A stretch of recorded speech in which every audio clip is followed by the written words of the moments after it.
नमस्कार दोस्तों।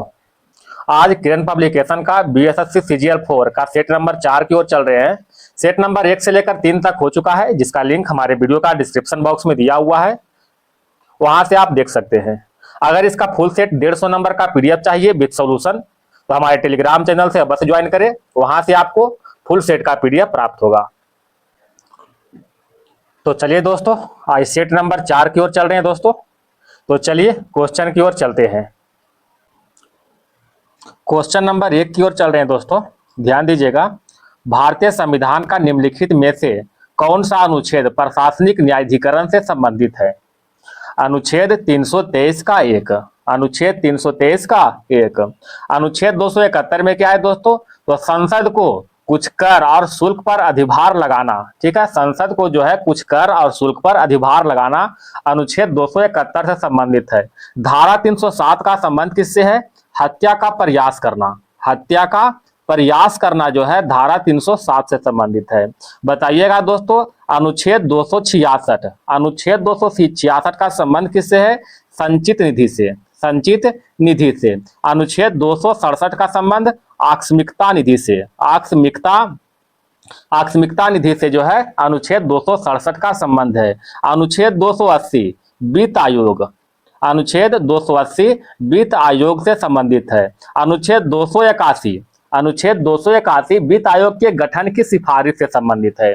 बताइएगा दोस्तों, वित्त आयोग की स्थापना कब हुआ था? 1951 में हुआ था। ठीक है, 1951 में। क्वेश्चन नंबर आगे बढ़ते हैं 2 की ओर। निम्नलिखित में कौन सा घाटे की वित्त व्यवस्था का एक लक्षण है? घाटे की वित्त व्यवस्था का एक लक्षण कौन सा है? सरकार भारतीय रिजर्व बैंक से धन उधार लेती है। सरकार भारतीय रिजर्व बैंक से धन उधार लेती है। आरबीआई की स्थापना कब हुआ था? 1935 में हुआ था। किसके सिफारिश पर? तो याद रखिएगा, यंग हिल्टन की सिफारिश पर। इसका राष्ट्रीयकरण जो है 1949 में हुआ था। ठीक है, 1949 में। आरबीआई के प्रथम गवर्नर कौन थे दोस्तों? तो सीडी देशमुख। सीडी देशमुख जो है आरबीआई के प्रथम भारतीय गवर्नर थे। क्वेश्चन नंबर 3 की ओर आते हैं दोस्तों। निम्नलिखित में कौन सा निकाय केंद्र और राज्य के बीच वित्त राजस्व के बंटवारे का सूत्र निर्धारित के लिए उत्तरदायी है? कौन करता है? वित्त आयोग करता है। वित्त आयोग का गठन जो है अनुच्छेद 280 के तहत और 1951 में गठन हुआ था। ठीक है, 1951 में। इसका मुख्य उद्देश्य क्या है? केंद्र और राज्य के बीच करों के बंटवारा करना। भारतीय रिजर्व बैंक, भारतीय रिजर्व बैंक की स्थापना 1935 में हुआ था और 1949 में इसका राष्ट्रीयकरण हुआ था। स्थापना यंग हिल्टन की सिफारिश पर हुआ था दोस्तों। और प्रथम भारतीय गवर्नर की बात करते हैं तो सीडी देशमुख। सीडी देशमुख जो है प्रथम भारतीय गवर्नर थे आरबीआई के। क्वेश्चन नंबर 4 देखिएगा। इनमें से किस खाड़ी से होकर अंतरराष्ट्रीय तिथि रेखा गुजरती है? अंतरराष्ट्रीय तिथि रेखा जो है बेरिंग की खाड़ी से होकर गुजरती है।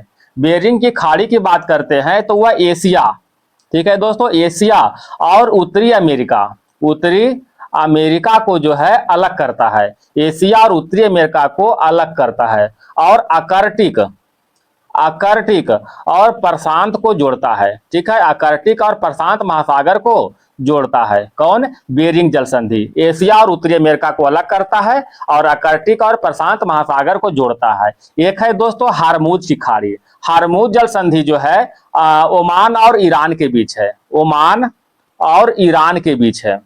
याद रखिएगा, ओमान और ईरान के बीच है हार्मुज जल संधि। ठीक है, एक है दोस्तों मलक्का की खाड़ी। मलक्का की खाड़ी जो है अंडमान सागर और दक्षिण चीन सागर में स्थित है। अंडमान सागर और दक्षिण चीन सागर। एक है दोस्तों टोरेस की खाड़ी। टोरेस की खाड़ी जो है ऑस्ट्रेलिया और न्यूगिनी को अलग करता है। याद रखिएगा, ऑस्ट्रेलिया, ठीक है, और न्यूगिनी को अलग करता है, न्यूगिनी को। क्वेश्चन नंबर आइएगा 5 की तरफ। भारत सरकार की अमृत योजना का संबंध किससे है? अमृत योजना का संबंध शहरी विकास से। अमृत योजना का शुरुआत जो है प्रधानमंत्री मोदी ने किया था। ये जो है 2015 में किए थे दोस्तों। क्वेश्चन नंबर आइएगा 6 की ओर। चीन ने राजनीतिक ठिकाने हम्बनटोटा गहन जल बंदरगाह में 70% हिस्सा खरीदा है। यह बंदरगाह किस देश में स्थित है? हम्बनटोटा बंदरगाह जो है श्रीलंका में स्थित है। श्रीलंका में।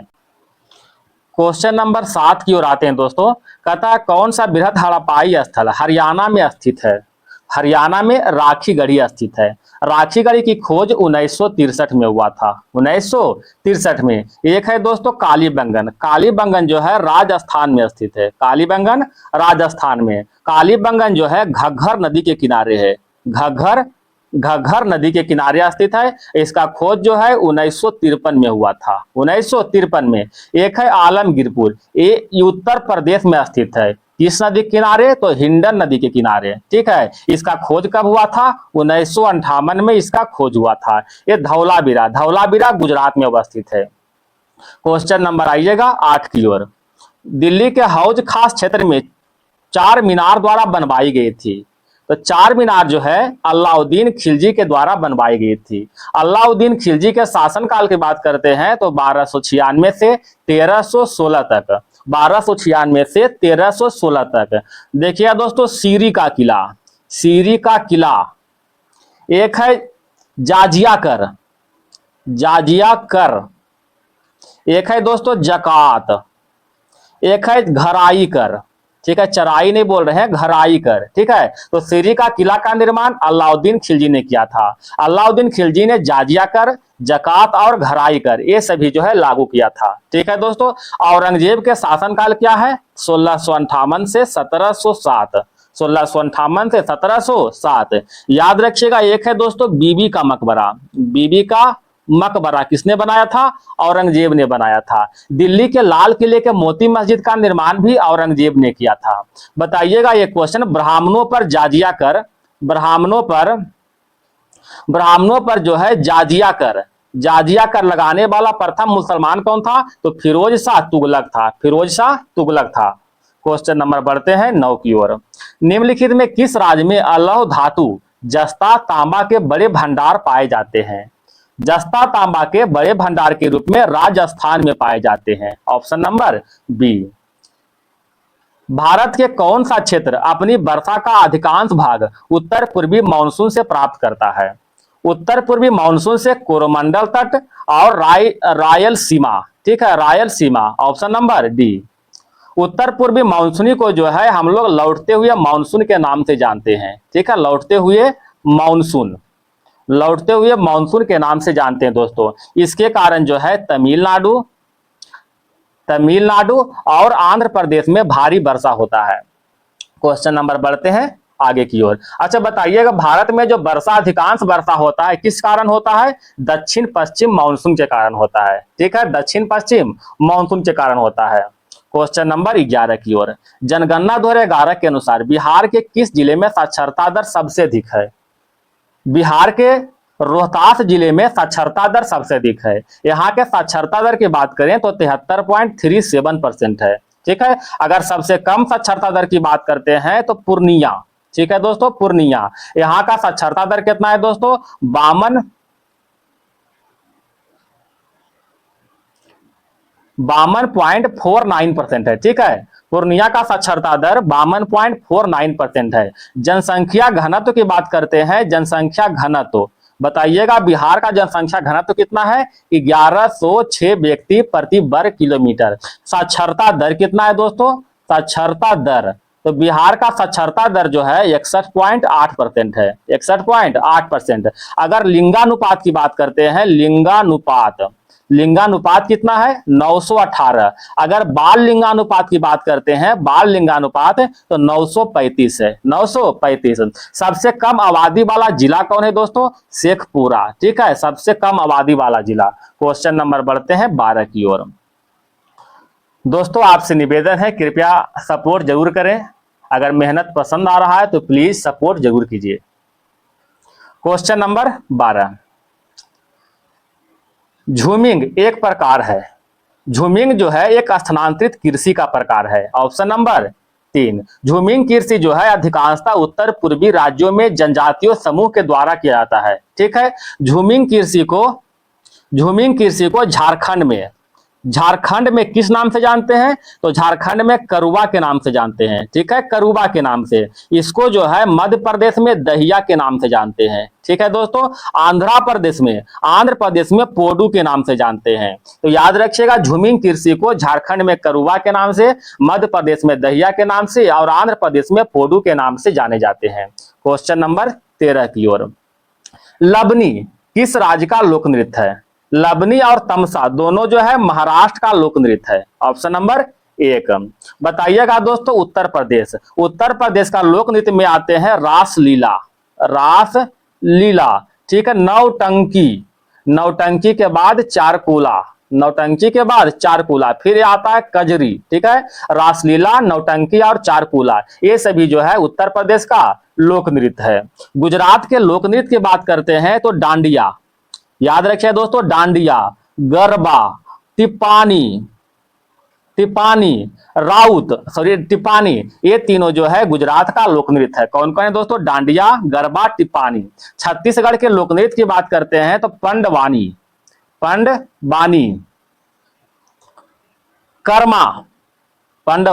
कर्मा और राउत, ये तीनों जो है छत्तीसगढ़ का लोक नृत्य है, पंडवानी, कर्मा और राउत। क्वेश्चन नंबर आगे बढ़ते हैं 14 की ओर। दोस्तों अगर किसी तरह का समस्या हो, प्रॉब्लम हो तो कृपया कमेंट में अवश्य बताइएगा, उसको सुधार करने का हम भरपूर प्रयास करेंगे। बस आपका सपोर्ट की आवश्यकता है। निम्नलिखित में कौन सा भारतीय सेना का आदर्श वाक्य है? भारतीय सेना का आदर्श वाक्य कौन सा है दोस्तों? स्वयं से पहले सेवा।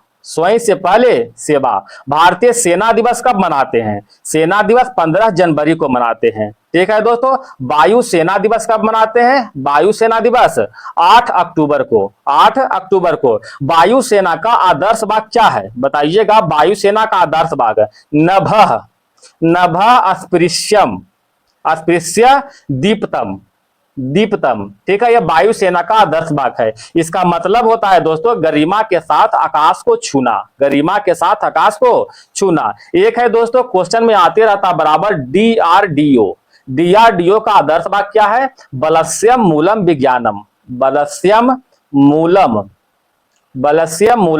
विज्ञानम। ये जो है डीआरडीओ का आदर्श वाक्य है। इसका अर्थ क्या हुआ दोस्तों? शक्ति का स्रोत विज्ञान है। क्वेश्चन नंबर 15 की ओर। सर्वोच्च न्यायालय ने हाल ही में निजता के मौलिक अधिकार घोषित किया है। भारत के संविधान के किस अनुच्छेद के अंतर्गत निजता को एक मौलिक अधिकार घोषित किया गया है? किस अनुच्छेद के तहत? तो अनुच्छेद 21 के तहत। अनुच्छेद 14 में क्या वर्णित है? विधि के समक्ष या फिर कानून के समक्ष क्या है दोस्तों? समानता। कानून के समक्ष जो समता या फिर समानता। अनुच्छेद 15 में धर्म, जाति, लिंग के आधार पर भेदभाव का निषेध। अनुच्छेद 16 में क्या है दोस्तों? तो 16 में जो है अवसर की समानता जो है अनुच्छेद 16 में। अनुच्छेद 17 में अस्पृश्यता का उन्मूलन जो है अनुच्छेद 17 में। अनुच्छेद 18 में उपाधि का अंत। अनुच्छेद 18 के तहत ही भारत रत्न दिया जाता है, ठीक है। अनुच्छेद 19 में प्रेस का आजादी या फिर स्वतंत्रता, अनुच्छेद 19 के तहत। अनुच्छेद 20 में क्या है दोस्तों? एक अपराध के लिए एक बार दंड। क्वेश्चन नंबर बढ़ते हैं 16 की ओर।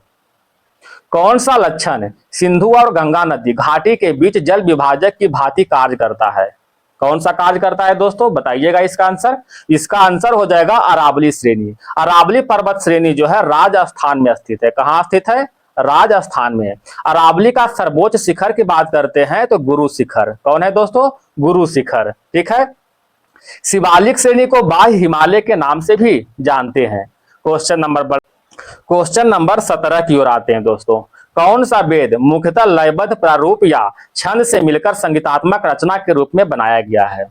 सामवेद, ठीक है दोस्तों, सामवेद। भारतीय संगीत का जनक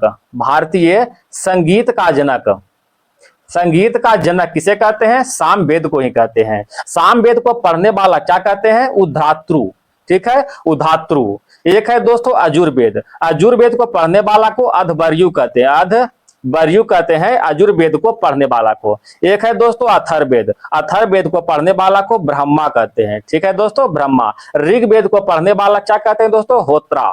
ठीक है, होत्री। ऋग्वेद को पढ़ने वाला को होत्री कहते हैं। सबसे प्राचीन वेद कौन सा है? ऋग्वेद है।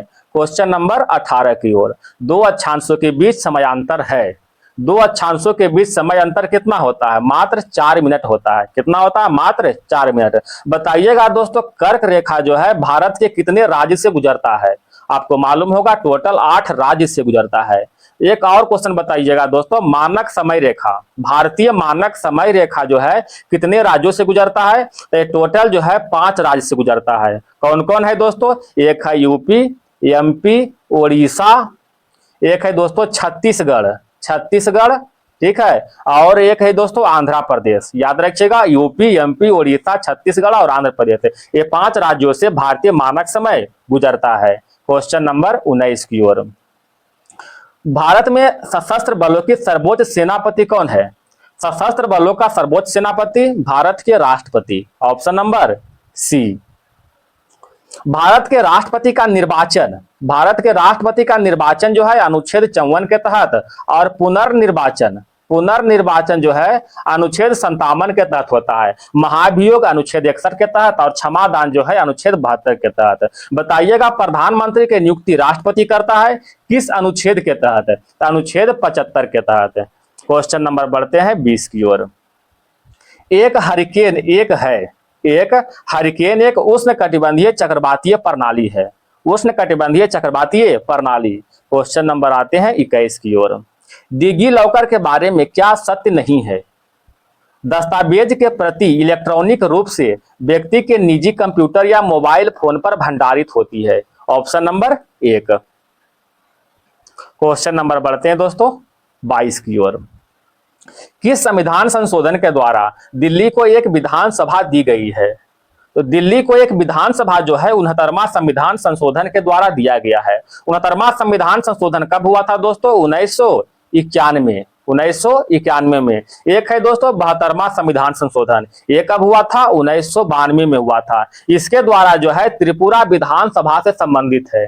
त्रिपुरा विधानसभा से संबंधित 72वां संविधान संशोधन है। एक है 65वां संविधान संशोधन, ये जो है 1990 में लागू हुआ था। क्वेश्चन नंबर बढ़ते हैं 23 की ओर।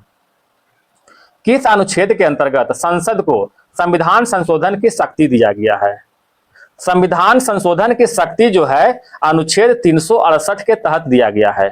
अनुच्छेद 368 के तहत संविधान संशोधन जो है कहां से लिया गया दोस्तों? दक्षिण अफ्रीका के संविधान से लिया गया है। दक्षिण अफ्रीका के संविधान से लिया गया है। बताइएगा दोस्तों हाई कोर्ट, ठीक है, हाई कोर्ट को रीट जारी करने का अधिकार किस अनुच्छेद के तहत है? तो अनुच्छेद 226 के तहत है। अनुच्छेद 226 के तहत। एक है सुप्रीम कोर्ट, सुप्रीम कोर्ट को रीट जारी करने का अधिकार अनुच्छेद 32 के तहत है दोस्तों। अनुच्छेद 32 के तहत है। अनुच्छेद एक है 338। अनुच्छेद 338 में क्या है? राष्ट्रीय अनुसूचित जाति आयोग, राष्ट्रीय अनुसूचित जाति आयोग के बारे में वर्णन किया गया है। ठीक है, एक है 338 का एक, ठीक है, राष्ट्रीय अनुसूचित जनजाति आयोग के बारे में वर्णन किया गया है। एक है दोस्तों 338 का बी, इसमें जो है ओबीसी के बारे में प्रावधान किया गया है, जो आर्थिक रूप से कमजोर पिछड़ा वर्ग लोग है उसके बारे में प्रावधान किया गया है। एक बार और बोलते हैं दोस्तों, राष्ट्रीय अनुसूचित जाति आयोग के बारे में प्रावधान अनुच्छेद 338, राष्ट्रीय अनुसूचित जनजाति आयोग के बारे में प्रावधान अनुच्छेद 338 का एक, ओबीसी या फिर आर्थिक रूप से पिछड़ा वर्ग का प्रावधान अनुच्छेद 338 का बी के तहत। क्वेश्चन नंबर 24, कालिदास सम्मान किस क्षेत्र में प्रदान किया जाता है? तो कालिदास सम्मान जो है संगीत, नृत्य और थिएटर। ऑप्शन नंबर क्या हो जाएगा? डी हो जाएगा दोस्तों। ठीक है, ऑप्शन नंबर डी हो जाएगा। कालिदास सम्मान जो है मध्य प्रदेश के सरकार के द्वारा दिया जाता है। मध्य प्रदेश सरकार के द्वारा दिया जाता है। ठीक है, कालिदास सम्मान का शुरुआत कब हुआ था दोस्तों? तो शुरुआत जो है 1980 से हुआ था। 1980 से। क्वेश्चन नंबर बढ़ते हैं 25 की ओर। भारत सरकार का जीईएम पोर्टल का संबंध किससे है? जीईएम पोर्टल का संबंध सार्वजनिक खरीद से है। सार्वजनिक खरीद से। क्वेश्चन नंबर 26, परिवार सामाजिक जीवन के प्रथम पाठशाला है, किसने कहा था? अरस्तु ने कहा था दोस्तों। Option number 1। अरस्तु के गुरु कौन था दोस्तों? अरस्तु के गुरु प्लेटो। आप लोग को मालूम होगा अरस्तु के गुरु कौन थे? प्लेटो था। दोनों के दोनों जो एक अरस्तु और एक प्लेटो दोनों जो है यूनान के महान दार्शनिक थे। यूनान के महान दार्शनिक थे। महात्मा गांधी के गुरु कौन थे? तो गोपाल कृष्ण गोखले। गोपाल कृष्ण गोखले। गोपाल कृष्ण गोखले ने बनारस अधिवेशन 1905 की अध्यक्षता किया था। आप लोग को शायद मालूम होगा। क्वेश्चन नंबर 27 की ओर बढ़े। बिहार सरकार ने बुनियादी स्कूलों के नाम कस्तूरबा बुनियादी विद्यालय के रूप में बदलने का फैसला किया। पहला बुनियादी विद्यालय महात्मा गांधी द्वारा स्थापित किया गया था। कहाँ स्थापित किया गया था?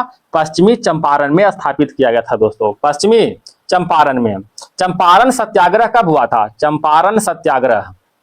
चंपारण सत्याग्रह जो है 1917 में हुआ था। ठीक है, किसने आमंत्रित किया था? तो राजकुमार शुक्ल ने किया था। क्वेश्चन नंबर बढ़ते हैं 28 की ओर। पश्चिमी घाट है। पश्चिमी घाट क्या है दोस्तों? पर्वतों का ढलान। Option number C. एक है पश्चिमी घाट, एक है दोस्तों पूर्वी हिमालय। पश्चिमी घाट और एक है दोस्तों पूर्वी हिमालय। पूर्वी हिमालय दोनों जो है हॉट स्पॉट स्थल के रूप में सम्मिलित किया गया है। हॉट स्पॉट स्थल के रूप में पश्चिमी घाट को जो है सह्याद्री के नाम से भी जानते हैं। क्वेश्चन नंबर 29 की ओर चले। महात्मा गांधी ने निम्नलिखित में किसे अपना राजनीतिक गुरु माना है? तो महात्मा गांधी के राजनीतिक गुरु कौन थे? गोपाल कृष्ण गोखले। अभी थोड़ा सा पहले ऊपर बताए थे दोस्तों। गोपाल कृष्ण गोखले जो है बनारस अधिवेशन 1905 के अध्यक्षता किया था। कांग्रेस के बनारस अधिवेशन 1905 के अध्यक्षता किया था। गोपाल कृष्ण गोखले ने भारत सेवक संघ की स्थापना किया था। भारत सेवक संघ की स्थापना 1905 में गोपाल कृष्ण गोखले ने किया था दोस्तों। महात्मा गांधी के राजनीतिक गुरु कौन थे? गोपाल कृष्ण गोखले थे। एक और बताइएगा दोस्तों, यंग इंडिया, सत्य के साथ मेरा प्रयोग और हिंद स्वराज, ये तीनों पुस्तक किसने लिखे थे? तो महात्मा गांधी ने लिखा था। कौन कौन था? यंग इंडिया, सत्य के साथ मेरा प्रयोग और हिंद स्वराज। महात्मा गांधी जी के प्रथम पुस्तक कौन थे? प्रथम पुस्तक, तो प्रथम पुस्तक के रूप में हिंद स्वराज थे। हिंद स्वराज। ठीक है, क्वेश्चन नंबर 30 की ओर। युवाओं को डिजिटल एम्बेसडर के रूप में सशक्त बनाने के लिए किस सरकारी विभाग ने संचार मित्र योजना शुरू किया था? संचार मित्र योजना दूर संचार विभाग के द्वारा जो है शुरू किया गया है। दूर संचार विभाग। Question number 31। भारतीय संविधान के अंतर्गत निम्नलिखित में से कौन सा एक मौलिक कर्तव्य नहीं है? मौलिक कर्तव्य कौन सा नहीं है? तो लोक चुनाव में वोट डालना, ये जो है मौलिक कर्तव्य के श्रेणी में नहीं आता है। मौलिक कर्तव्य जो है, मौलिक कर्तव्य भाग 4 के क के अंतर्गत, भाग 4 के क के अंतर्गत और अनुच्छेद 51 का ए के तहत दर्शाया गया है या फिर वर्णित किया गया है। मौलिक अधिकार को 42वां संविधान संशोधन 1976 के द्वारा संविधान सभा में जोड़ा गया है। किसके अनुशंसा पर? तो डॉक्टर स्वर्ण सिंह समिति के अनुशंसा पर। ठीक है दोस्तों, मौलिक कर्तव्य जो है किस देश के संविधान से लिया गया है? रूस के संविधान से। रूस के संविधान से। वर्तमान में मौलिक कर्तव्य की संख्या 11 है। क्वेश्चन नंबर बढ़ते हैं आगे दोस्तों। भारत के संविधान को भारत और श्रीलंका को अलग करने वाली जल राशि कौन है? तो भारत और श्रीलंका को पाक जल संधि के द्वारा अलग करते हैं। ठीक है, पाक जल संधि के द्वारा। 8 डिग्री चैनल मालदीप और मिनीकॉय के बीच है। मालदीप और मिनीकॉय के बीच है। मिनीकॉय के बीच है। एक है दोस्तों 9 डिग्री चैनल। 9 डिग्री चैनल जो है लक्षद्वीप और मिनीकॉय के बीच है। लक्षद्वीप और मिनीकॉय के बीच है। मिनीकॉय के बीच है। एक है दोस्तों 10 डिग्री चैनल। 10 डिग्री चैनल जो है अंडमान एंड निकोबार के बीच है। निकोबार। एक है ग्रेट चैनल। ग्रेट चैनल जो है सुमात्रा निकोबार के बीच स्थित है। सुमात्रा और निकोबार के बीच स्थित है। क्वेश्चन नंबर आगे बढ़े दोस्तों। संविधान सभा के पहले अध्यक्ष कौन थे? संविधान सभा के पहले अध्यक्ष डॉक्टर सच्चिदानंद सिन्हा थे। ये जो है 9 दिसंबर 1946 को अध्यक्षता के रूप में भाग लिया था। ठीक है, ये अस्थायी अध्यक्ष थे। ठीक है, अगर अस्थायी अध्यक्ष की बात करते हैं तो डॉक्टर राजेंद्र प्रसाद थे। ठीक है, जो कि संविधान सभा के अस्थायी अध्यक्ष के रूप में थे।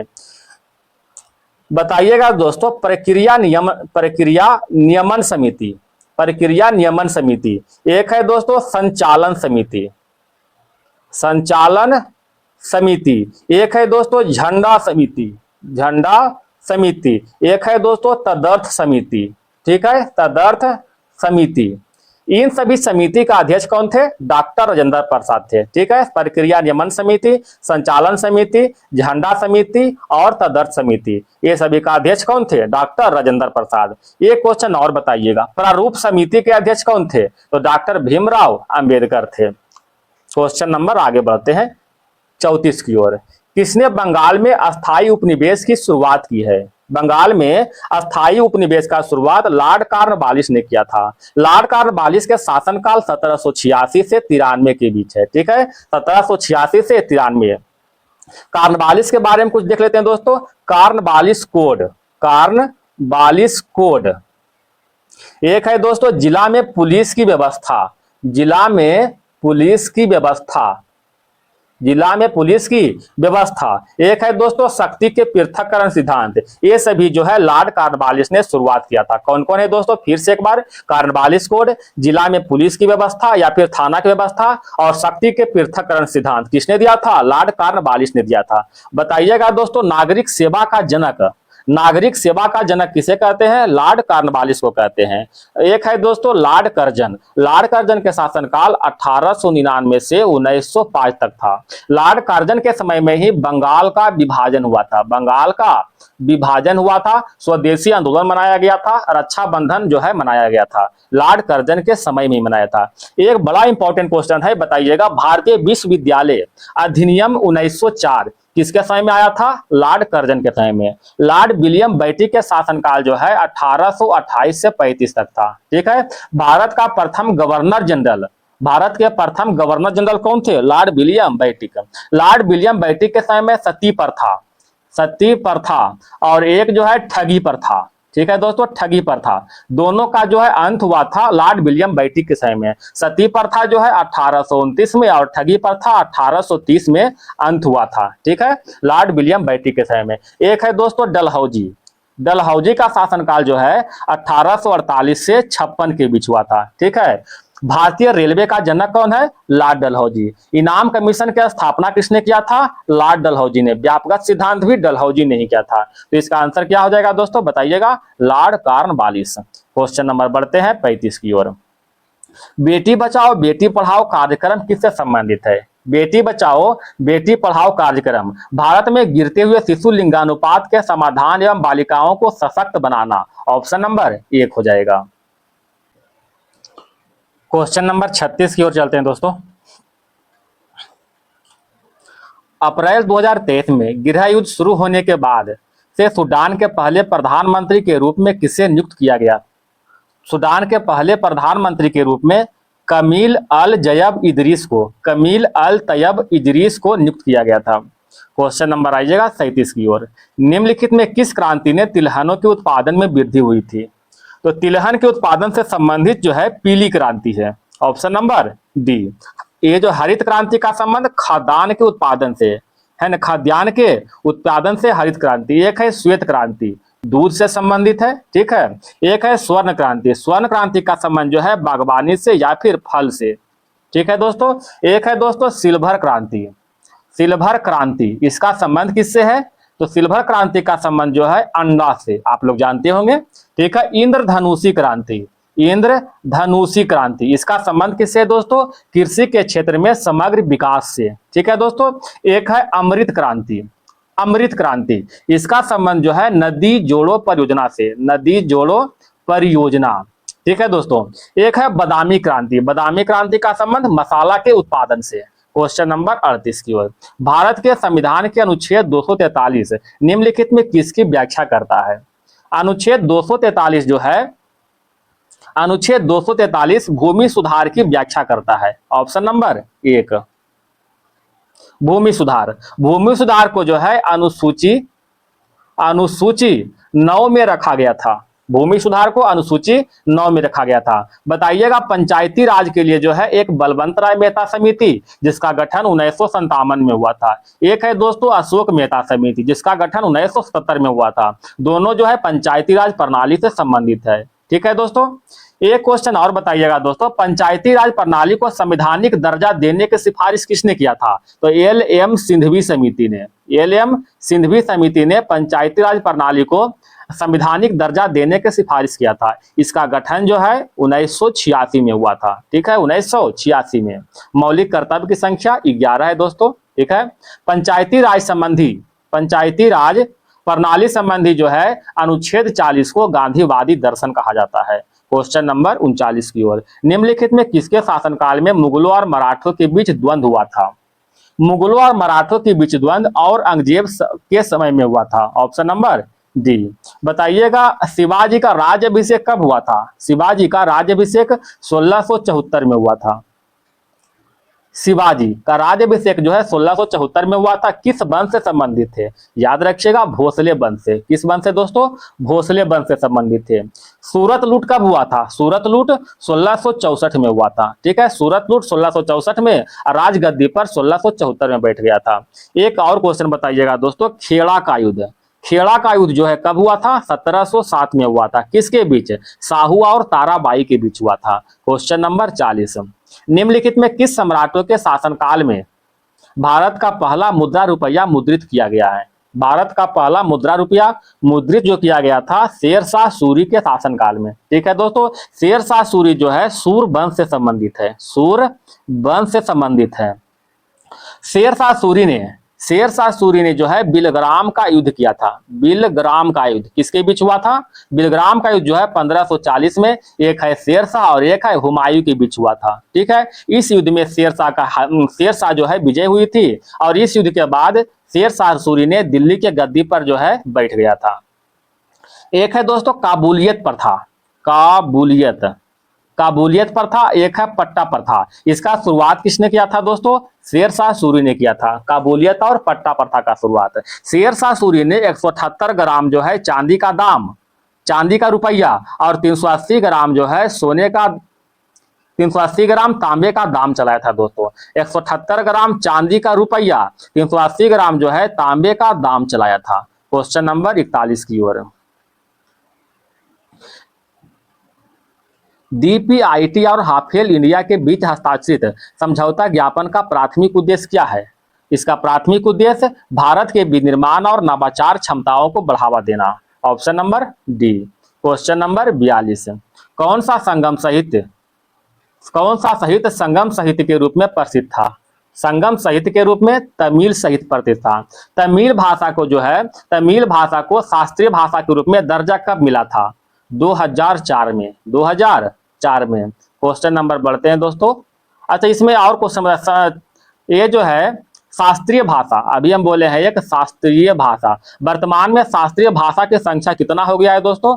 11 हो गया है। ठीक है, क्वेश्चन नंबर 43, संविधान के किस अनुच्छेद के प्रावधान के अंतर्गत भारत सरकार ने भारत रत्न और पद्म श्री को आरंभ किया है? तो भारत रत्न और पद्म श्री का आरंभ अनुच्छेद 18 के तहत किया गया है। ठीक है, अनुच्छेद 15 में क्या है दोस्तों? धर्म, जाति, लिंग के आधार पर भेदभाव का निषेध है। ठीक है, धर्म, जाति, लिंग के आधार पर जो है भेदभाव का निषेध जो है अनुच्छेद 15। अनुच्छेद 16 में क्या है दोस्तों? अवसर की समानता जो है अनुच्छेद 16 में। अनुच्छेद 17 में अस्पृश्यता का उन्मूलन। ठीक है दोस्तों। अनुच्छेद 19 में क्या है दोस्तों? प्रेस का स्वतंत्रता। अनुच्छेद 14 में क्या है? विधि के समक्ष समता। अनुच्छेद 14। क्वेश्चन नंबर आते हैं 44, निम्नलिखित में कौन राजस्व व्यय का एक उदाहरण है? राजस्व व्यय का एक उदाहरण के रूप में एक प्रिंट की मरम्मत। ऑप्शन नंबर 3 हो जाएगा दोस्तों। क्वेश्चन नंबर आते हैं 45 की ओर, AIAFF अवार्ड 2025 में men's player of the year का पुरस्कार किसने जीता है?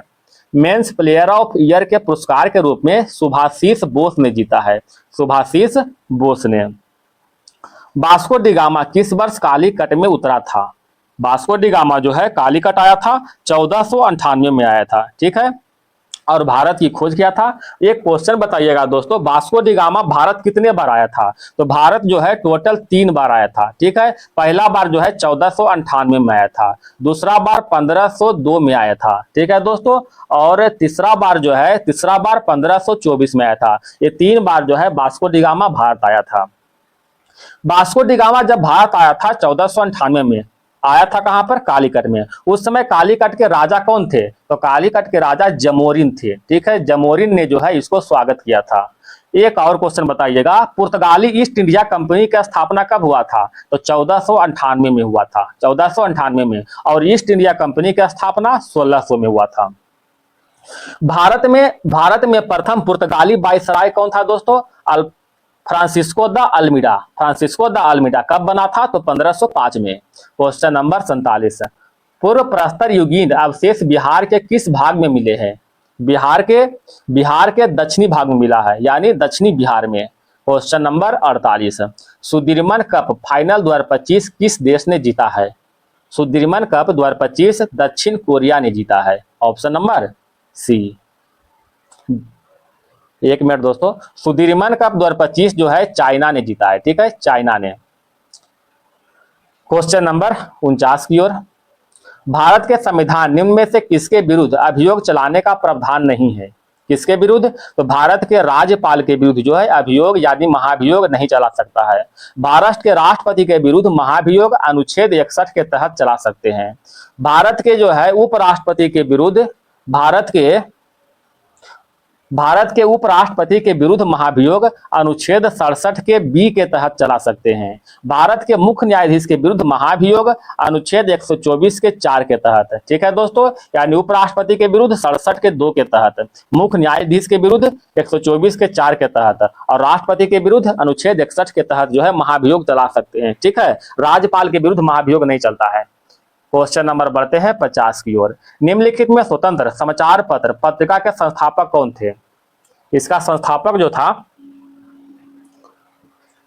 Motilal Nehru. Option number D. अब आते हैं दोस्तों सामान्य विज्ञान और गणित की ओर। मानव नेत्र के संबंध में निम्नलिखित में से कौन सा कथन सही है, बताइएगा। तो नेत्र लेंस जो है रेटिना पर प्रकाश केंद्रित करता है, ये बिल्कुल क्या है दोस्तों, सही है। ठीक है, नेत्र लेंस जो है नेत्र लेंस रेटिना पर प्रकाश केंद्रित करता है। बताइएगा दोस्तों, रेटिना पर जो प्रतिबिंब बनता है, रेटिना पर जो प्रतिबिंब बनता है कैसा बनता है, तो वास्तविक और उल्टा प्रतिबिंब बनता है। ठीक है, वास्तविक और उल्टा प्रतिबिंब बनता है।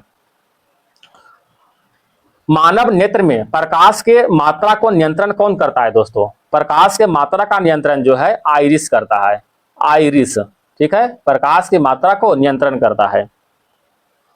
क्वेश्चन नंबर आगे बढ़ते हैं। अच्छा, इसमें एक क्वेश्चन और आता है, मानव नेत्र के कौन सा भाग जो है दान किया जाता है, तो दान करने वाला भाग कौन सा है, आंख का कॉर्निया। ठीक है, आंख का कॉर्निया। क्वेश्चन नंबर 52 की ओर, भारत सरकार ने क्षमा के निर्यात पर पूर्ण प्रतिबंध लगा दिया है क्योंकि उसमें एक ऐसी धातु ऐसा तत्व निकाल सकते हैं जिसका उपयोग ट्रांजिस्टर में किया जाता है। वह निम्नलिखित में कौन सा तत्व है, कौन सा तत्व है बताइएगा, जर्मेनियम। ठीक है दोस्तों, जर्मेनियम के परमाणु संख्या जो है 32, जर्मेनियम के परमाणु संख्या 32, फास्फोरस के परमाणु संख्या 15, सिलिकॉन का परमाणु संख्या 14, टंगस्टन का परमाणु संख्या जो है 74 होता है। क्वेश्चन नंबर, टंगस्टन का प्रयोग कहाँ होता है दोस्तों, आप लोग को मालूम होगा बल्ब के निर्माण में होता है, उसका फिलामेंट के रूप में। क्वेश्चन नंबर 53 की ओर, समान आकार के छोटी बूंद भी वोल्ट तक आवेशित की गई है, यदि n बूंद मिलकर एक बड़ी बूंद बनाती है तो इस बूंद का विभव होगा, इस बूंद का विभव जो है n पावर 2/3 इंटू भी होगा। ठीक है, n पावर 2/3 इंटू भी हो जाएगा दोस्तों। क्वेश्चन नंबर बढ़ते हैं 54 की ओर, एक रेडियो स्टेशन से 30 मीटर बैंड का प्रसारण प्राप्त होता है, इस स्टेशन द्वारा प्रेषित वाहक तरंगों की आवृत्ति क्या होगा, वाहक तरंगों की आवृत्ति n बराबर पूछ रहा है, तो n बराबर एक सूत्र होता है दोस्तों C/I, मतलब C का अर्थ क्या हुआ, प्रकाश का चाल, और I का अर्थ हुआ तरंग दैर्घ्य। तो प्रकाश का चाल कितना होता है दोस्तों, 3 × 10⁸ मीटर पर सेकेंड। ठीक है, और I का मान दिया हुआ है 30 मीटर बैंड, 30 मीटर बैंड। इसको हल कीजिएगा तो कितना हो जाएगा दोस्तों, 1 × 10⁻7। इसको हम लिख सकते हैं 10 × 10⁻6 लिख सकते हैं। इसी को हम लिख सकते हैं कितना, 10 mHz। ऑप्शन नंबर सी। बताइएगा दोस्तों, फ्यूज का सिद्धांत धारित है विद्युत का ऊष्मीय प्रभाव से, विद्युत का ऊष्मीय प्रभाव से।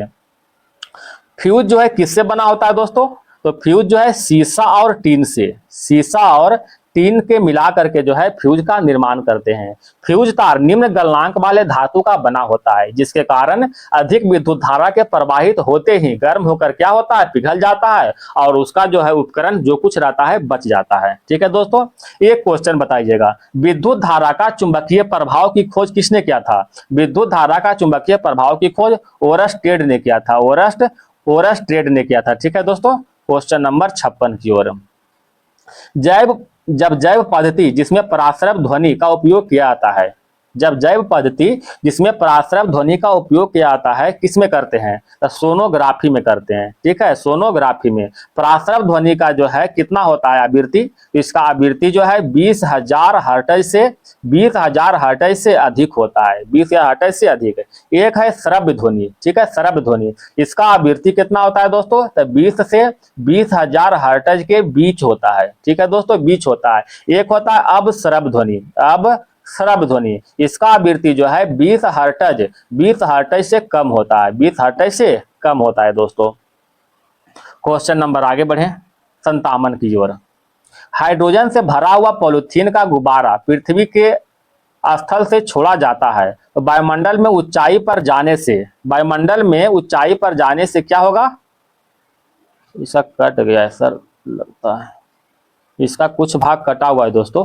ठीक है, इसका कुछ भाग कटा हुआ। ठीक है, क्वेश्चन हम आगे बढ़ते, 2 पार्ट हो चुका है। एक सेकेंड दोस्तों,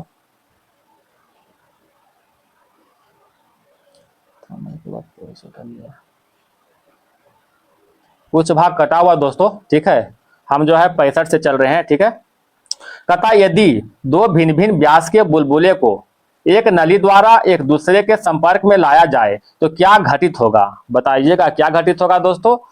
तो छोटा बुलबुला जो है और छोटे और बड़ा बुलबुला बड़ा हो जाएगा, ऑप्शन नंबर बी हो जाएगा। ठीक है, छोटा बुलबुला और छोटा और बड़ा बुलबुला जो है और बड़ा हो जाएगा। ये थोड़ा सा एक जो है कुछ क्वेश्चन छूट गया दोस्तों मिस्टेक से, माफ कीजिएगा उसको, 2-4 क्वेश्चन छूटा हुआ है। ठीक है, परमाणु में कक्षकों को भरने का क्रम का नियंत्रित होता है, किसके द्वारा होता है? अफबाहु के सिद्धांत के द्वारा, अफबाहु के सिद्धांत के द्वारा। अनिश्चितता का सिद्धांत किसने दिया था? हाइजेनबर्ग ने दिया था। ठीक है, अपवर्जन का सिद्धांत किसने दिया था? पाउली ने दिया था। हुंड का नियम किसने दिया है दोस्तों? हुंड ने ही दिया है। Question number 67। ऊंचाई के जगहों पर पानी 100 डिग्री सेंटीग्रेड के नीचे तापमान पर क्यों उबलते हैं? क्योंकि जो है ऊंचाई जब ऊपर बढ़ते हैं तो वायुमंडलीय दाब क्या होता है? कम होता है। जब वायुमंडलीय दाब कम होगा जो है तो उसका क्वथनांक बिंदु जो है नीचे आ जाएगा, जिसके कारण जो है कम तापमान पर क्या होता है? उबलने लगता है। ठीक है, याद रखिएगा, जब वायुमंडलीय दाब कम होगा तो क्वथनांक का ऑटोमेटिक कम जाएगा, जब कम जाएगा तो भाई तुरंत उबल जाएगा। क्वेश्चन नंबर बढ़ते हैं आगे की ओर 68। विश्व में कौन सा सर्वाधिक पाया जाना वाला तत्व है? विश्व में जो है, यहाँ पर विश्व नहीं दोस्तों, यहाँ पर ब्रह्मांड होगा सर। ठीक है, ब्रह्मांड में, ब्रह्मांड में सबसे अधिक जो है हाइड्रोजन पाया जाता है, ऑप्शन नंबर 1। ब्रह्मांड के बात करें तो हाइड्रोजन। अगर वायुमंडल की बात करें, वायुमंडल में सबसे अधिक नाइट्रोजन और पृथ्वी पर सबसे अधिक तो ऑक्सीजन। याद रखिएगा, ब्रह्मांड में सर्वाधिक पाया जाने वाला तत्व हाइड्रोजन। ठीक है, वायुमंडल में सबसे अधिक पाया जाने वाला तत्व नाइट्रोजन, पृथ्वी पर ऑक्सीजन। याद रखिएगा। क्वेश्चन नंबर 69 की ओर। माणिक और नीलम रासायनिक रूप से कैसे जाने जाते हैं? माणिक और नीलम जो है एल्युमिनियम ऑक्साइड के रूप में जाने जाते हैं, एल्युमिनियम ऑक्साइड। क्वेश्चन नंबर 70 की ओर। पारद धातु मिश्रण है, कहता पारद धातु मिश्रण है, किसका मिश्रण है दोस्तों? बताइएगा। तो पारद जो है युक्त मिश्र धातु होती है, पारद युक्त मिश्र धातु होती है। क्वेश्चन नंबर बढ़ते हैं 71 की ओर। गहरे समुद्र के गोताखोर निम्न में से किस गैस मिश्रण का उपयोग करते हैं? किसका उपयोग करते हैं? तो हीलियम और ऑक्सीजन के मिश्रण का उपयोग करते हैं, हीलियम और ऑक्सीजन के मिश्रण का। कहता कौन सा जो है अधिक श्यान है? अधिक श्यान के अंतर्गत शहद आता है। ठीक है, ऑप्शन नंबर सी। ठीक है, श्यानता किसे कहते हैं? तो किसी तरल का वह गुण जिसके कारण किसी बाहरी प्रतिबल या अपरूपक प्रतिबल के कारण अपने आप को विकृत करने का विरोध करता है, उसे क्या कहते हैं? श्यान कहते हैं। क्वेश्चन नंबर 73 की ओर। विभिन्न संस्कृतियों के वैज्ञानिक विवरण के तुलनात्मक अध्ययन को कहते हैं, क्या कहते हैं दोस्तों? तो इसे एथनोलॉजी कहते हैं, एथनोलॉजी कहते हैं। एक है दोस्तों इथोलॉजी। इथोलॉजी में मानव सहित जंतुओं के व्यवहार का अध्ययन होता है। मानव सहित जंतु के व्यवहार का अध्ययन होता है। ठीक है, व्यवहार का अध्ययन होता है इथोलॉजी में। एक है दोस्तों एथिक्स। एथिक्स में क्या होता है? नैतिक आचार का अध्ययन। नैतिक आचार और कर्तव्य का अध्ययन होता है दोस्तों। ठीक है, नैतिक आचार और कर्तव्य का अध्ययन एथिक्स।